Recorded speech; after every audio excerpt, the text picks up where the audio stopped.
RNE Audio. Descarga la app y disfruta de los programas de RNE y nuestros podcasts originales.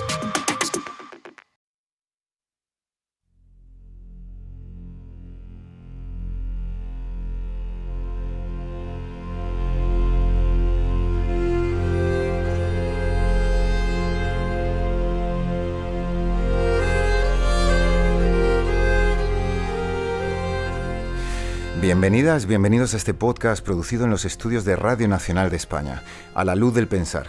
En el control de sonido, Adrián Chicharro. Habla y dirige Carlos Javier González Serrano. Cuando en una ocasión preguntaron a Dostoyevski qué libro se llevaría para afrontar el trance del juicio final, respondió sin duda que sería El Quijote. Al dar razones de su elección, dijo que a Dios mismo le costaría creer en la bondad de corazón que Don Quijote representa. Que Dios, entonces, creería en Don Quijote. Meses después, Dostoyevski publicaba El Idiota, su propia reformulación del Quijote, donde se dice que si algo salvará al mundo es la belleza. La jauría humana seguirá existiendo, pero lo hará porque hay almas bellas que permiten que, a pesar de todo, creamos. ¿Pero en qué debemos creer exactamente? ¿Es Dios una necesidad psicológica, una construcción cultural, un anhelo de trascendencia? ¿Acaso debamos hacer como Albert Camus, quien escribió, y le cito, convertirse en Dios es solamente ser libre en esta tierra, no servir a un ser inmortal? Es sobre todo, por supuesto, sacar todas las consecuencias de esta dolorosa independencia. Aunque también hoy, hasta ahí la cita de Camus, hoy asistimos a la comparecencia de nuevos ídolos. La felicidad, por ejemplo, se ha convertido hoy en la religión laica del consumismo, en la que el sujeto es su propio Dios, invocado con oraciones que ocultan un voluntarismo mágico y exculpa al pecado de no haber alcanzado el éxito bajo la rúbrica del si quieres, puedes. Pero citemos también a Émile Cioran, y cito, «El amor, la muerte, Dios o la santidad, ¿qué son sino obsesiones reversibles?» O también al místico Ángelus Silesios en el siglo XVII, «Una gota que cae al mar se vuelve mar. El alma, al unirse a Dios, se vuelve Dios». Con mi invitado de hoy charlaré sobre el misterio de Dios como una cuestión que toca aspectos fundamentales de la condición humana. La insoslayable búsqueda de sentido, la confrontación con la finitud o la necesidad de encontrar un propósito en un mundo repleto de incertidumbre. ¿Somos seres necesitados de la divinidad? Como escribió Unamuno, mi religión es luchar incesante e incansablemente con el misterio. Mi religión es luchar con Dios. Arrancamos.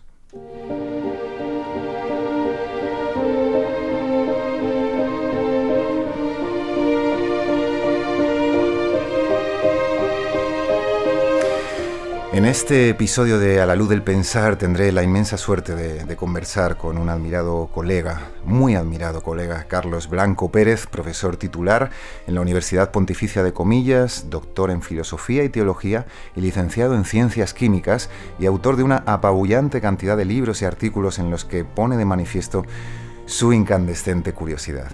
Carlos Blanco Pérez, bienvenido a Radio Nacional de España. Muchas gracias por invitarme, un placer estar contigo. El placer es mío, tocayo, querido tocayo, muchas gracias por acompañarme en A la Luz del Pensar en un episodio en el que vamos a hablar de Dios, vamos a hablar de la divinidad, vamos a hablar de la trascendencia, vamos a hablar de un misterio en general. Y la primera pregunta personal para acercarte a los oyentes, Carlos, en esta ocasión vamos a dedicar, como digo, el episodio a Dios y la cuestión es inevitable, es ineludible y es muy personal. Y Carlos Blanco Pérez, ¿tú crees en Dios? Me declaro agnóstico, en el sentido de que, dado que mi conocimiento no llega a ofrecer una respuesta convincente sobre si existe o no existe Dios, y luego, por supuesto, podemos profundizar, porque lo primero es definir qué es Dios, ¿no? Y ante eso posicionarnos, aunque yo creo que todos tenemos una idea intuitiva de Dios, yo me declaro agnóstico, y en ese sentido no creo, o por lo menos no estoy convencido, de que exista lo que las religiones entienden por Dios. Sin embargo, luego, que habrá espacio, estoy seguro, profundizaremos en ideas posibles filosóficas de Dios, donde quizá, más que de creencia, estaríamos hablando de hipótesis, posibilidades de pensamiento que son razonables, pero que nunca vamos a poder comprobar por su propia naturaleza, ¿no? Es decir, sería como, podría ser incluso inconsistente, ¿no? Es como decir, voy a llegar al último número de la serie de los naturales. Pues obviamente nunca vas a llegar al último número, ¿no? Es algo que no existe. Entonces, relacionado precisamente con eso, con los límites del pensamiento, yo creo que sí podemos construir una idea de Dios. En lo que respecta a las ideas tradicionales de Dios, las ideas que están en las religiones, aunque aquí también hay que matizar porque no es lo mismo la idea de Dios que podemos encontrar en las religiones monoteístas, que casi todas postulan una separación entre Dios y el mundo, una trascendencia de Dios sobre el mundo, y hay una dualidad, ¿no?, entre Dios y la naturaleza, o en las religiones orientales donde hay cierta fusión, ¿no?, entre ambos aspectos, y religiones orientales también sería una simplificación, pero bueno, tenemos que simplificar, si no, no podemos pensar. Ahí, claro, yo sí me declaro agnóstico, ¿no? Ese concepto sobrenatural de que haya algo ajeno a la naturaleza me resulta muy difícil de aceptar racionalmente, no solo porque también estudiara ciencias y me fascina la ciencia, sino incluso filosóficamente. Pero dado todo lo que desconozco y dado también las sorpresas que nos ha deparado la mente humana a lo largo de los miles de años desde que tenemos constancia, ¿no?, que la mente humana, pues hay testimonios escritos, pero incluso antes, y en cierto sentido la maravilla que es la mente humana, el cerebro humano y el universo. Y cuando profundizamos en el conocimiento de la estructura del universo y de las leyes que lo rigen, es algo tan asombroso que yo no me atrevo a negar categóricamente que exista algo como lo que proclaman esas religiones. Lo reinterpreto, y como más cómodo me siento desde el punto de vista de la respuesta a esa pregunta tan humana, ¿no?, porque yo creo que no hay nadie que no se la plantee. Yo creo que es una pregunta eterna que siempre nos acompaña y es algo que cada ser humano en lo más profundo de su conciencia tiene que valorar. Es agnóstico, es decir, reconozco hasta aquí llego, cuál es mi ignorancia, y no excluyo por completo, aunque efectivamente me parece difícil a tenor del conocimiento científico actual y de lo que sabemos sobre el universo, pero nunca me atrevería a descartar algo de una dimensión desconocida que desborda completamente lo que la razón y la experiencia nos muestran. Pues Carlos, hablando de agnosticismo, justo estas últimas semanas hemos estado hablando en primero de bachillerato de corrientes epistemológicas, de corrientes filosóficas que tienen que ver con teoría del conocimiento, qué podemos llegar a conocer, qué no podemos conocer, qué es conocer, etcétera, etcétera. Y una de estas corrientes, como muy bien sabes, es el escepticismo. Y cuando los chavales me hablaban, primero de bachillerato para nuestros oyentes, 16, 17 años, y estábamos hablando del escepticismo y me decían, profe, yo me declaro desde el punto de vista epistemológico, desde el punto de vista racional, digamos, me declaro agnóstico. Yo no puedo demostrar que exista Dios, incluso si fuera Santo Tomás de Aquino, digamos, a través de las 5 vías célebres, pero yo no lo puedo demostrar racionalmente, científicamente a Dios, al menos por ahora, pero sí tengo fe. Entonces te querría preguntar si la fe puede desmentir lo que intenta afirmar el agnosticismo, que es no puedo afirmar ni negar, porque la fe de alguna manera te puede decir sí, cree. Es que aquí entramos en una tensión creadora, porque a mí me parece que al final el ser humano tenemos dualidades y esas dualidades, esa tensión, esa lucha es creadora, o sea que al final esa búsqueda de equilibrio también nos hace avanzar. Y tenemos la razón, pero también tenemos la intuición. Y de hecho, en muchísimos grandes descubrimientos científicos y progresos filosóficos y desarrollos, y por supuesto en el terreno del arte, nacen de la intuición, ¿no? La intuición desborda la razón, va más allá de la razón. Es algo que no puedo demostrar, que no es el resultado de un proceso discursivo, no P, entonces Q, P, Q, en el modus ponens o en el modus tollens o todas las reglas de inferencia lógicas que tenemos, y tiene que ver un poco con algo, lo veo, ¿no? Lo siento, pero no lo puedo probar. Entonces, claro, yo, que a mí me fascina la epistemología y la teoría del conocimiento, para mí, si algo no lo puedes demostrar, no es conocimiento. Salvo que esto se complica mucho, porque sabemos en los fundamentos de la lógica, por el teorema de Gödel, que hay verdades no demostrables. Entonces, la cosa se complica más. Pero bueno, en primera aproximación diríamos, si no se puede demostrar, no entra dentro de la categoría, no entra en la categoría de conocimiento. Sin embargo, la intuición es muy valiosa. A mí me parece algo fascinante. Yo creo que la neurociencia la investiga, pero todavía no comprendemos exactamente cómo surge la intuición. No surge de la nada, es algo que estás pensando, trabajando sobre un tema, ha habido razonamientos previos, muchas veces la intuición es un razonamiento condensado, pero siempre lo trasciende, va más allá, es una fuerza anárquica que nos impulsa. Y luego la razón ya ordena, ¿no? La razón tiene esa capacidad de filtro, de selección, de orden, de introducir estructura. La intuición es esa fuerza creadora, ¿no? Innovadora. Yo entiendo que muchas personas digan no podemos demostrar que existe Dios, No podemos demostrar que no existe, pero evidentemente la carga de la prueba recae en quien afirma que existe, ¿no? Yo no tengo que demostrar que no existe un hipogrifo en Plutón, obviamente es al contrario, luego podemos entrar en eso. Sin embargo, como Dios no es simplemente un hipogrifo en Plutón o una tetera de porcelana en órbita elíptica alrededor del Sol, es una idea límite. Se refiere ya al ser supremo, perfecto, a una cierta totalidad. Entonces no es un ente más que tú puedes verificar mediante observaciones y experimentos si existe o no existe. Por eso es que es algo mucho más complicado. A mí me parece incluso que el que no podamos demostrar si existe o no existe es también una posibilidad continua en cada individuo y en cada generación de afirmarnos libremente. Es decir, cómo nos posicionamos ante el mundo. ¿El mundo acaba en el espacio y en el tiempo o hay algo más allá del espacio y del tiempo? Y cada vez, yo antes era muchísimo más optimista y yo pienso que decía, claro, bueno, pues porque llevo mucho tiempo reflexionando sobre estos temas casi desde que era un niño, sí. Y digo, ignoramos pero no ignoraremos, ¿no? Ignoramus et non ignorabimus, ¿no? Como decían los clásicos. Sí. Pero yo ahora creo que estas cuestiones siempre van a estar abiertas. Es como el problema de la libertad, ¿no? Al final tiene muchas similitudes. Tú nunca vas a poder demostrar realmente si existe Dios.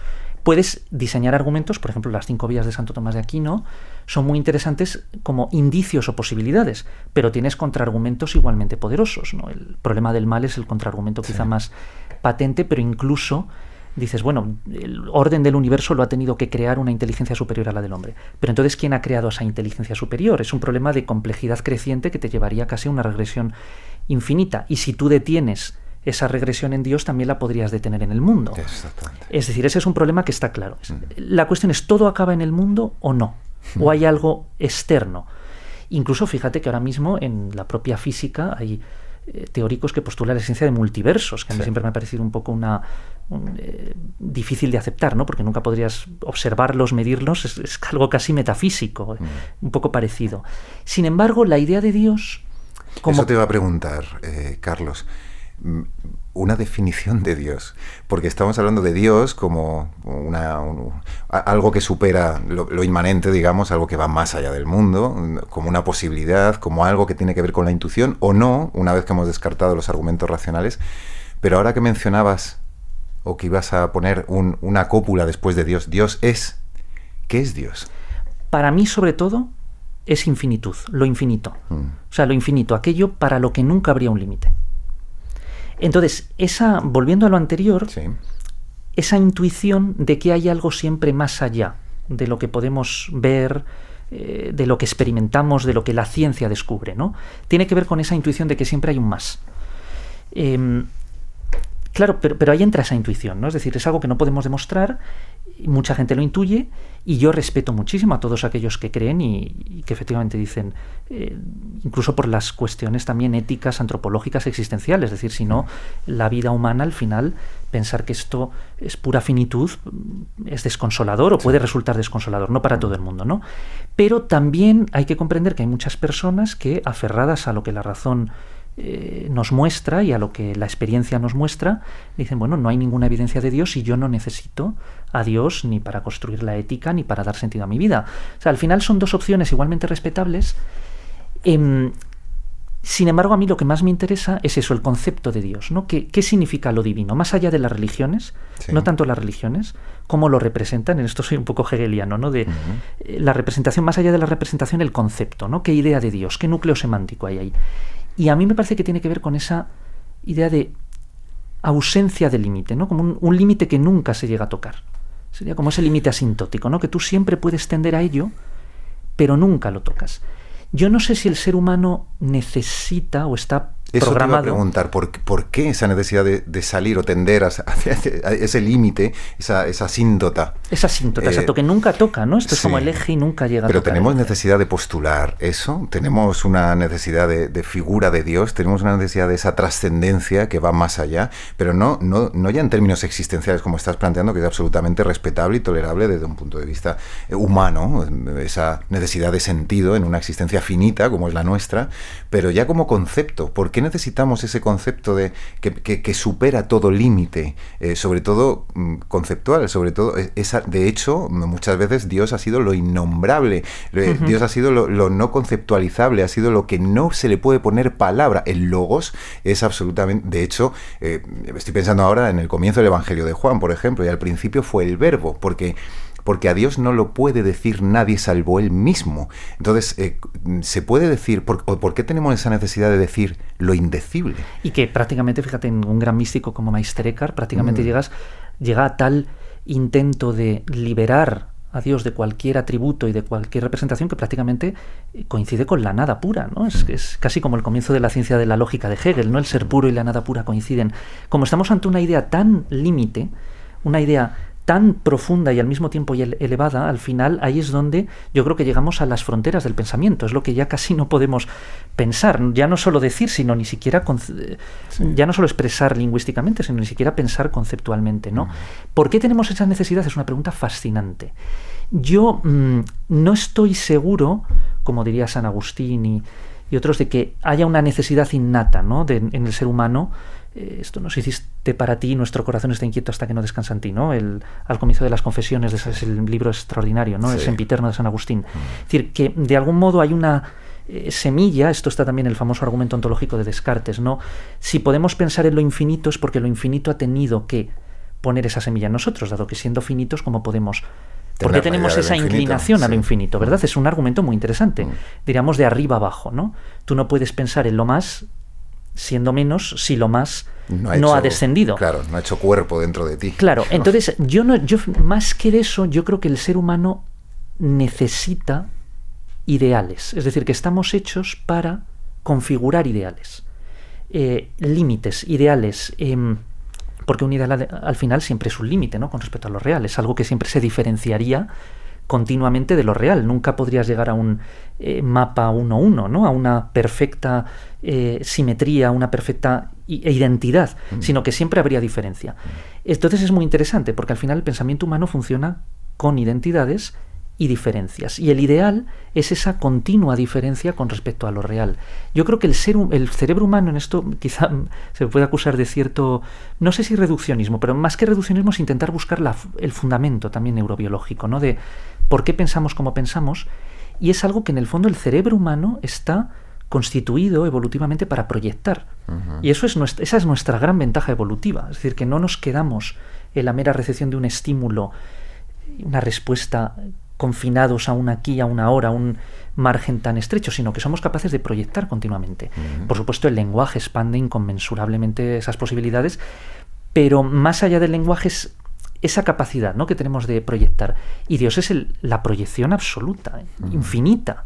No es llevar eso a lo que sería el ser absoluto, que ya no está condicionado por nada, que es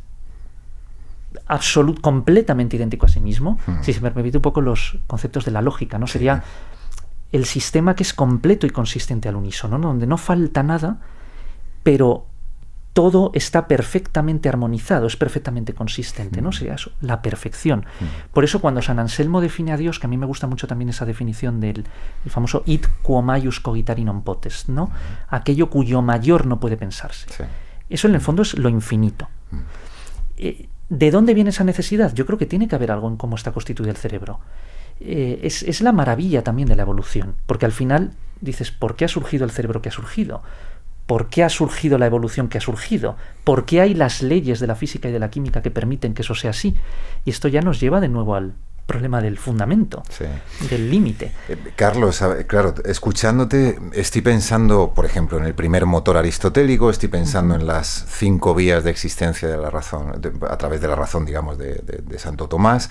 Estoy pensando en ese Dios primigenio, en términos lógicos, pero también metafísicos, en ese primer Dios que estaría al principio siendo Él, estando en soledad, estando Él solo, siendo perfecto, siendo omnipotente, siendo todo absolutamente. Ni siquiera le podríamos dar esas características que estoy enumerando ahora. Era todo lo que podía ser y no se podía pensar, o no se puede pensar nada mayor, como estabas diciendo ahora con San Anselmo, pero Yo me planteo muchas veces, y es algo que intento pensar con colegas, a mis estudiantes intento no traspasarles estos dilemas que son tan aporéticos y a veces tan incómodos existencialmente también, pero si Dios era perfecto, si a Dios se le atribuye la perfección, ¿por qué de repente en un momento dado decide crear el mundo? ¿Por qué decide tener una otredad, algo fuera de sí, algo que no es Él? ¿Qué necesidad tiene un ente que es perfecto, que contiene en sí todas las perfecciones, o la perfección en sí misma, en términos platónicos?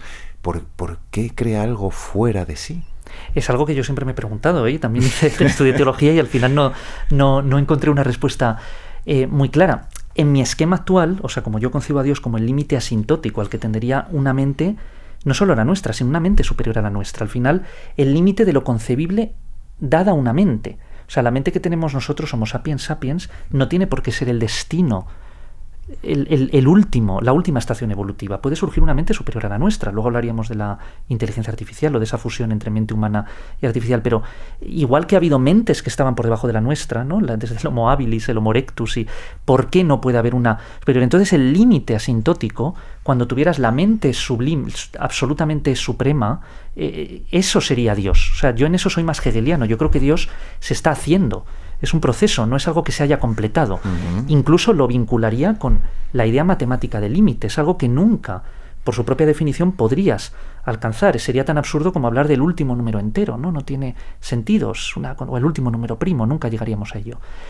Pero, claro, esa pregunta que tú haces, entonces en este esquema no es una creación ex nihilo, ¿no? Lo que hace Dios, sino que al final Dios es el propio universo y la propia mente, la suma de universo y mente, proyectados asintóticamente hacia lo infinito. Eso es como yo lo veo ahora, ¿no? Pero intentando justificar la idea judeocristiana... Pero entonces, Carlos, entonces Dios de alguna... Perdona, ¿eh? Por supuesto. Entonces, Dios de alguna todavía manera... no existe, está en proceso. Exactamente, de alguna manera Dios o dejó de existir para acabar... O siempre ha existido. O siempre ha existido, exactamente. Porque la clase, claro, o siempre ha existido, pero nunca ha existido completamente. Claro. Y eso... Pero ¿qué ocurre con un Dios procesual? ¿Lo fue en algún momento? O sea, con esta noción hegeliana de Dios, uh-huh, digamos, que hay un desarrollo de la idea en sí, de la idea de Dios en el mundo, y se está desplegando, digamos, esa idea hasta coincidir otra vez consigo misma y demás. Pero si eso lo conjugas con una comprensión matemática profunda del infinito que hoy en día tenemos, con la teoría de conjuntos, etcétera, al final es como si tú me dices, de 2 a infinito hay la misma distancia que de 4 a infinito. Sí. Es verdad, es evidente. Sí. Sin embargo... 4 es más que 2, es decir, que hemos avanzado, pero sigue quedando infinito. Y no pasa nada, el conjunto es numerable, ¿no? O sea, y de hecho en el libro que yo escribí sobre esto intento justamente, ¿no?, conjugar, viendo también inspiración en la lógica y en las matemáticas, porque al final Dios es algo que nunca va a poder dirimirse empíricamente, o sea, mediante observaciones y experimentos, ¿no?, como en la ciencia. Entonces, ¿cuál es la parte del conocimiento y del pensamiento humano donde podemos alcanzar mayores grados de abstracción, incluso de conocimientos, sin basarnos en la experiencia? Las matemáticas y la lógica, que aunque históricamente las hayamos desarrollado a partir de experiencias, hay un momento en el que alcanzan tal grado de abstracción que ya la experiencia no nos guía, ¿no? Necesitamos solo la lógica. Pero volviendo a tu pregunta, claro, Dios, lo que te diría la teología cristiana es que efectivamente no crea el mundo por necesidad, no es una emanación. Por ejemplo, en Plotino es una cadena de emanaciones, ¿no? Y estoy leyendo muchísimo a Plotino. Las Eneadas es una maravilla. Plotino es, yo creo que después de Platón y Aristóteles es el tercer más grande. Sí. Es una mente extraordinaria. Recomendamos leer las Eneadas. Las Eneadas, sí, los 6. Son 54, ¿no? 9 por 6, 54. Sí. Pero no es una necesidad, porque entonces ya no sería realmente creación, sería un despliegue. Es decir, es P, entonces Q entonces... No, es por absoluta libertad, por amor. Ya sé que suena muy poético, pero es otra posibilidad. En terminología cristiana estamos hablando. En terminología cristiana, claro. Es decir, me parece una idea bellísima, pero quizá por cierto ímpetu racionalista me resulta imposible esa desconexión tan radical, ¿no? Eso que tú decías, pues si ya era perfecto, ¿por qué? Dices, no, es que se está haciendo. Entonces no hay esa discontinuidad entre el mundo y la creación, sino que... ¿Y un Dios que está en gerundio?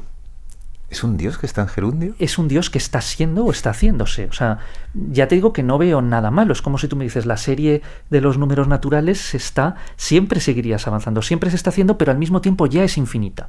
Claro, es que yo me imagino a un Dios en infinitivo o en participio, pero nunca en gerundio. Es que no siendo, porque el siendo es una imperfección, es potencia aristotélica, está en camino, es vía de ser. Claro, pero si también asume lo que aún no es también más perfecto algo que es capaz de superarse continuamente. Uh-huh. Es decir, y dices, bueno, pero esto entonces se contradice, si es perfecto ya volvemos. Yo creo que como es algo que ya llega al límite, a ideas límites, nuestra única orientación, la única antorcha que podríamos usar es las matemáticas. Uh-huh.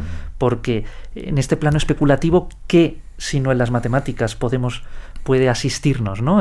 A intentar elaborar estas ideas con mayor consistencia y con mayor rigor? Y eso es perfectamente asumible. Pues, Carlos, te tengo que hacer la pregunta. Claro, has mencionado la libertad antes. Estamos hablando de matemáticas, estamos hablando de universo que se está haciendo, de ese gerundio, pero claro, es un gerundio en el que estamos metiendo a Dios, es un Dios que se está haciendo, pero los seres humanos, que estamos dentro de esas ecuaciones matemáticas, que estamos dentro de esas si P entonces Q, de esa racionalización del universo, digamos. La pregunta, al fin y al cabo, Carlos, ¿hay cabida para la libertad en este universo regido por una racionalidad divina, digamos? ¿Ves cómo al final el tema de la libertad tiene bastantes similitudes filosóficas, incluso epistemológicas con Dios, ¿no? Yo creo que son cuestiones que nunca vamos a poder resolver, ¿no?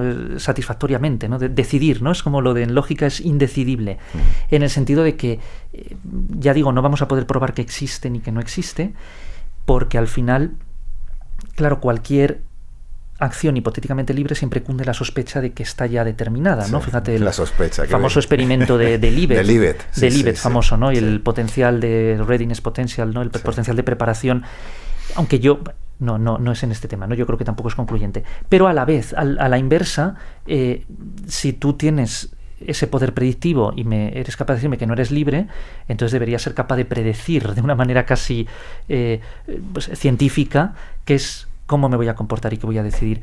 Yo creo que al final la libertad, por eso volvemos al tema me gusta que me lo hayas planteado, está ya todo determinado, incluso ese Dios que se está haciendo, igual que el universo, al final el universo es fascinante, es un pequeño conjunto de leyes, pero está continuamente creando estructuras, expandiéndose, desde esa raíz, desde esa semilla que se despliega infinitamente.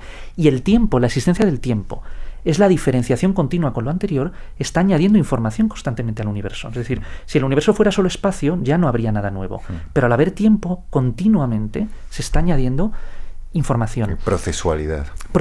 A mí esa idea, el devenir, ¿no? Esa identidad entre ser y devenir, que intentó, por supuesto, yo creo que en eso Hegel es el fundamento de su pensamiento filosófico. Somos libres. Yo creo que en cómputo global no hay libertad en el universo. Yo creo que en cómputo global es todo P, entonces Q, Q, entonces R, R, entonces S, creo. Sin embargo, me parece que ese sistema admite ciertos subsistemas donde hay distintas posibilidades de llegar al mismo lugar. Es decir, igual que todos los caminos llevan a Roma, ¿no? Decían, pues tú puedes ir por distintos caminos que serían para nosotros, con respecto a nosotros, esa creencia de que somos libres, pero al final el universo está determinado.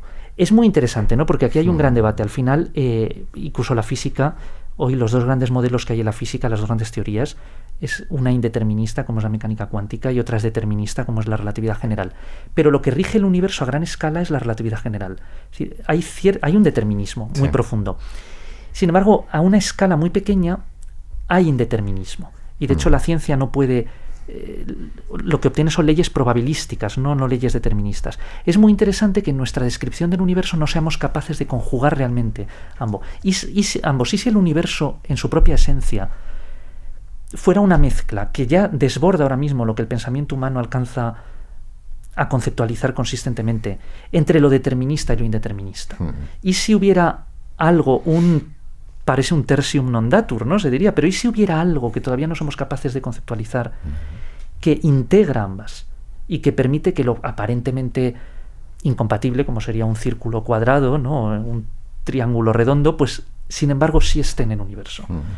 No lo sé, yo planteo la pregunta. Al final, cuando me invitas a hablar de este tema, es todo especulaciones e hipótesis, pero bueno para eso estamos los filósofos. Exactamente. Mira, me lo he apuntado, me ha gustado. Voy a escribir algo que tenga que ver con los vericuetos de la procesualidad. Exacto. Es un título filosófico. Esos vericuetos de los que no somos conscientes, que no conocemos, y uno de esos vericuetos, Carlos Blanco Pérez, es el mal. Antes lo has mencionado, ahora vamos un poco más al campo metafísico, más que al campo de la lógica, y en el ámbito metafísico, que esto es el gran problema de la teodicea, ¿cómo es que existe el mal? ¿Cómo es que Dios permitió el mal? ¿Cómo podemos conjugar la existencia de un Dios sumamente bueno y la existencia del mal? ¿Qué hacemos con el mal, Carlos, y con Dios? Dentro de una lógica procesualista de progreso, de superación, de capacidad de desbordarse, de trascenderse, el mal es la limitación presente, pero será superada. Es decir, el mal es la limitación presente. ¿Qué ocurre?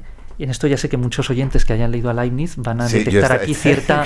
Admiro muchísimo a Leibniz, por supuesto, pero van a detectar, decir, que no hay más remedio a que haya cierta carencia justamente si hay esa posibilidad de progreso continuo. Si todo ya estuviera dado, hecho, un jardín del Edén donde no falta nada, dices, bueno, pero es que hay que salir del jardín del Edén, hay que pecar, hay que experimentar, y experimentar implica una disyuntiva. Es como la ética, no habría ética si no hubiera posibilidad de elegir entre el bien y el mal. Es decir, siempre tienes esa disyuntiva. Yo creo que tiene que ver con eso. Ahora, evidentemente, yo sigo pensando que desde una óptica monoteísta, porque en un planteamiento politeísta el problema del mal se resuelve con cierta facilidad, ¿no? Cada dios tiene unas atribuciones y es una pugna, o en los planteamientos dualistas, por ejemplo en el zoroastrismo, ¿no? La lucha entre Ahura Mazda y Ahriman, que al final se va a saldar con la victoria de Ahura Mazda. Por eso, más que dualista, el zoroastrismo tiene cierta cadencia ya monoteísta. Pero en un monoteísmo estricto es muy difícil justificar. Por eso al final grandes teólogos, tú piensas por ejemplo en uno contemporáneo, fallece hace poco, protestante, como era Pannenberg, al final se tiene que proyectar escatológicamente, ¿no? No hay una respuesta ya, pero confiamos en que Dios al final en el juicio va a restituir a cada uno lo que merece, y va a venir un reino de Dios donde ya no va a haber esta dialéctica entre bien y mal. Pero ya te digo, desde la lógica procesualista que yo he intentado aplicar antes, ¿no? De Dios como ese límite al que siempre se puede tender pero que nunca se agota, al final el mal es el estado presente, el límite presente, pero se puede trascender y se puede superar. Entonces, es realmente... El mal es siempre con respecto a nosotros. Al final, en el cómputo global del universo nunca sabemos si eso era o no necesario. Un terremoto es una catástrofe terrible para los seres humanos, pero sin ciertos terremotos la Tierra no habría evolucionado como lo ha hecho, los continentes no habrían llevado la deriva que han tenido, no habría habido esto. O sea, al final... Fíjate, la caída del meteorito, ¿no? De los dinosaurios. Para los dinosaurios fue el mal absoluto, ¿no? Supuso su extinción. Sin ello no existiríamos. Los mamíferos no habríamos podido prosperar y heredar la Tierra. Los vericuetos de la profesión. Entonces, con respecto al humano, ya sé que es terrible. Yo a veces me lo planteo. Por eso es una de las cuestiones por las que me declaro agnóstico, ¿no? Porque al ver ciertas cosas digo, realmente si existe Dios no puede hacer absolutamente nada. O está haciendo. Ese es el tema. Está haciendo a través de nosotros. Claro. Está haciendo a través de nosotros, pero y sobre todo, fíjate, cuestiones que ya no son, ya lo que se llamaría un poco el mal no moral, sino físico, ¿no? De personas que nacen sin elegir de qué manera nacen, y con qué dotación genética nacen, y dónde nacen, que te da unas ventajas o unas desventajas claras, ¿no? En la vida y en la lucha por la vida, tanto en la biología como en la sociedad humana. Y eso es algo que a mí siempre me ha resultado terrible. Ya sé que San Agustín lo que nos diría es que el mal no es algo ontológico, no es algo que exista, es una privación, ¿no? Privatio boni debiti, ¿no? Privación del bien debido. Pero eso también es una excusa, es una manera de quizá negar el problema real. Lo que yo he dicho antes también se puede interpretar como una cierta excusa, pero también si miramos la historia con perspectiva, ¿no? Efectivamente el mal sigue existiendo y es terrible, y ahora siga habiendo estas guerras y este sufrimiento y personas absolutamente carentes de conciencia moral es algo que me resulta muy complicado de entender. Pero también podemos ver los avances tan extraordinarios que ha habido, ¿no? ¿Y a dónde podremos ir? Yo creo que siempre eso. ¿A dónde podremos y dónde merecemos estar los seres humanos, ¿no? Carlos, me da mucha pena tener que ir terminando este encuentro porque me está pareciendo apasionante y me da casi vergüenza, me da pudor lanzarte esta pregunta que lanzo a todos mis invitados después de esta conversación que hemos tenido, y tiene que ver con la libertad, Carlos Blanco Pérez. En vez de preguntarte qué es la libertad, porque ya nos lo has dicho más o menos... Capacidad de autodeterminarnos. Yo soy muy kantiano. ¿Sí? Vale, ¿puedes actuar como si fueras libre? Como si tuvieses libre arbitrio. Carlos Blanco Pérez funciona cada día, se levanta por la mañana y dice: yo soy poseedor del libre arbitrio y voy a actuar como si esto fuera así. Es que si no lo hiciera, mi vida no tendría sentido, y gracias a ello intento ser feliz, intento realizarme, intento también encontrar un cierto estado de paz conmigo mismo, y sobre todo también desarrollar mi búsqueda, mi necesidad de conocer y de pensar y de relacionar ideas. Pero entonces, sea o no libre, al final esto es como el problema de la realidad y la apariencia. Bueno, pero si tampoco nos afecta, o sea, casi es bastante probable que en el cómputo global no lo seamos, pero con respecto a nosotros sí lo somos, ¿no? Y en ese sentido, gracias a percibirme como libre y creativo y capaz también de innovar y de dar ideas y de... Es decir, el mundo no se me hace tan horrible y tan tedioso, ¿no? Es decir, que hoy amanece un nuevo día y puedo hacer algo grande y puedo irradiar luz, ¿no? De distintas... Esto se llama la luz del pensar, ¿no? Este programa, pues, mediante el pensamiento, mediante la belleza, mediante la creación, mediante... Eso es un aliciente extraordinario. Y la última, Carlos Blanco Pérez, un libro, un autor, una autora que te cambiaron la vida, ¿para bien o para mal? Prefiero el para bien, ¿eh? Podría decir. Bien. Todos, hay tantos, pero bueno, sí. me obligas a elegir. Siempre esto no me gusta elegir. Fíjate, hay uno que me parece muy interesante de Bertrand Russell, que no es su mejor libro, ¿no? Ni su obra más grande, que es La historia de la filosofía occidental. Pero hay una cosa que me gustó mucho. Yo ya había leído casi todo lo que viene en ese libro, ya lo había estudiado, pero la manera en que se aproxima a los grandes autores, que es respetándolos pero también criticando sin miedo sus argumentos y viendo sus flaquezas, no idolatrando, que a veces es como se enseña más la filosofía, ¿no? Que esto ya lo dijo Platón y parece que Platón no puede equivocarse, sino buscando ese pensamiento crítico, ese análisis, que es lo que restituye la grandeza de esos autores. Y es que también hoy nos hacen pensar. También mencionaré el elogio de la ociosidad que tiene Russell, que también claro. es un clásico precioso y muy adecuado para estos tiempos. Carlos Blanco Pérez, admirado colega y escrutador de vericuetos de la procesualidad. Muchísimas gracias por haber estado en La Luz del Pensar en Radio Nacional de España. Ha sido un placer. Muchas gracias a vosotros y enhorabuena por la labor que hacéis. Nos vemos a la próxima. Chao. Encantado.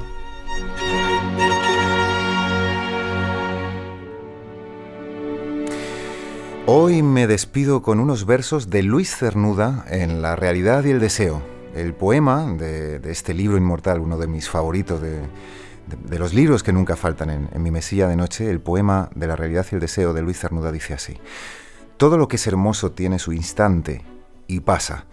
Importa como eterno gozar de nuestro instante. Yo no te envidio, Dios, déjame a solas con mis obras humanas que no duran.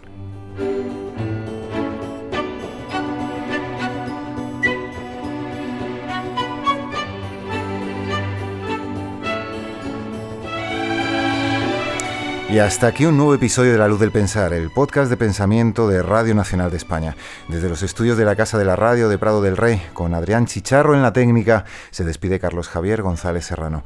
Seguiremos reflexionando cada semana en el camino del pensar comprometido. Hasta la próxima.